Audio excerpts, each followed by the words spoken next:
এটা হচ্ছে হারাম ভালোবাসা, আল্লাহ পাক বৈধ করেননি। এমনকি কথা বলার সময় আল্লাহ পাক বলেছেন একজন গায়রে মাহরাম মেয়ে যেন পর্দার আড়াল থেকে কথা বলে, কিছু চাইতে হলে যেন পর্দার আড়াল থেকে চায় এবং গলার ভয়েসটা যেন কর্কশ হয়। আল্লাহ লিমিটেশনগুলো দেখেন আর বাস্তবতা দেখেন।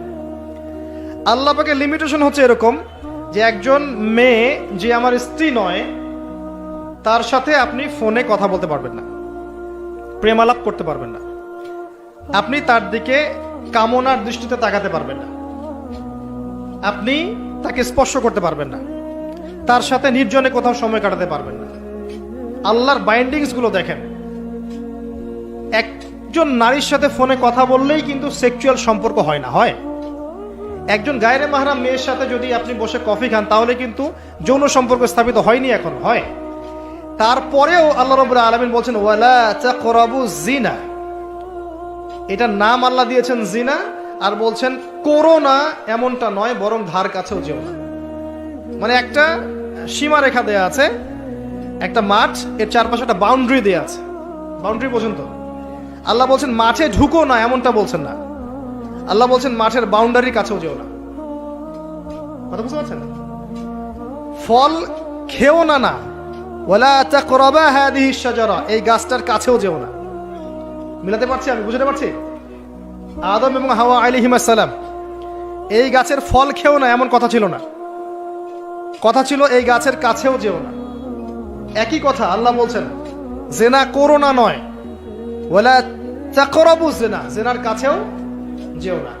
এখন এটা হচ্ছে আল্লাহর নিষেধাজ্ঞার একটা বাইন্ডিংস, লস, একটা পিলার, একটা বাউন্ডারি। আর আপনি বাস্তবতা দেখবেন ভিন্ন, যে গায়রে মাহরাম ছেলে মেয়ে এরা অ্যাডাল্ট, এদের যৌন চাহিদা আছে, সেক্সুয়াল চাহিদা আছে, একে অপরের সাথে কোনো মাহরামের সম্পর্ক নাই। এরা পড়াশোনার নামেই হোক, চাকরি বাকরির নামেই হোক, ভ্যালেন্টাইন্সের নামেই হোক, যে কোনো নামেই হোক, এরা একে অপরের সাথে মিলেমিশে একাকার।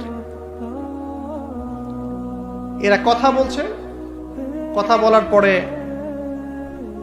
আরো কাছে যাচ্ছে, ভালোবাসার প্রণয় বিনিময় করছে, এক পর্যায়ে কফি খাচ্ছে, ডেটিংয়ে যাচ্ছে, ঘুরছে ফিরছে, এই করতে করতে করতে এক পর্যায়ে তারা হারাম জেনায় লিপ্ত হয়ে গেল, বিছানায় চলে গেল। এই সম্পর্কের পর দেখা যায় সম্পর্ক ব্রেকআপ, শেষ। এবং এই ঘটনাগুলোর নাম দিচ্ছি আমরা কাছে আসার গল্প। কার কাছে? যার কাছে আল্লাহ যেতেও নিষেধ করেছেন, বলে আচাক করা বুঝছি না। আর আমরা বলছি না, কাছে আসারই গল্প।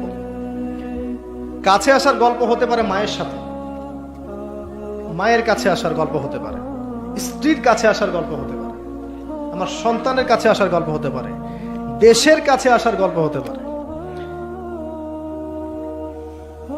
কিন্তু হারাম জেনার কাছে আসার কোনো গল্প হতে পারে না। কি হতে পারে?